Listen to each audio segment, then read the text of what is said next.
ठठो मां खे ख़बर ॾींदा हलूं। डिस्ट्रिक्ट रिपोर्टर बाबू खुश्क जी रिपोर्ट मुताबिक़ झंपीर लॻे क़ाइमु मास्टर विंड आर्नर जे कंपनीअ जी इंतिज़ामिया पारां मक़ामी पुरतनि जूं पघारूं न वधाइण, तोड़े खेनि बोनस समेत ॿियूं मराहतूं न मिलण ख़िलाफ़ विंड मिल कंपनीअ जे मुख्य गेट ॾाढो मुतासिर मुलाज़िमनि पारां हिकु एहतजाजी मुज़ाहिरो। मुलाज़िम अॻुवाणनि मामन चांग, गाज़ी बिरोही, यासीन कादिर बिरोही, मुश्ताक नवाज़ चांग जी अॻुवाणीअ में करे धरणो हणी सख़्त नारेबाज़ी कंदे चयो त हिन महांगाई वारे दौर में कंपनी इंतिज़ामिया मक़ामी मुलाज़िमनि जूं पघारूं वधाइण लाइ तयारु न आहे, जॾहिं त सिंध सरकार पुरत जी 35,000 रुपया माहवार पघार जो ऐलान बि कयो आहे। पर असांखे 15,000 रुपयनि खां वधीक पघार नथी ॾिनी वञे, जेका साणस वॾी ज़्यादती आहे।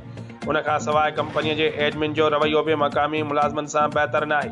उन्हनि चयो त ॿाहिरियां खां ॿियनि ज़िलनि जी भर्ती थियल मुलाज़िमनि खे वाधू पघार समेत बोनस ऐं ॿियूं समूरियूं सहूलियतूं ॾिनियूं पियूं वञनि, पर मक़ामी मुलाज़िमनि खे उन्हनि समूरियुनि सहूलियतुनि खां नज़रअंदाज़ कयो वियो आहे, जेका साणनि वॾी ज़्यादती आहे।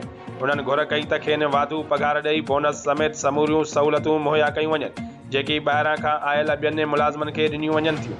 ॿी सूरत में सहूलियतूं न मिलण जी सूरत में एहतजाज कयो वेंदो।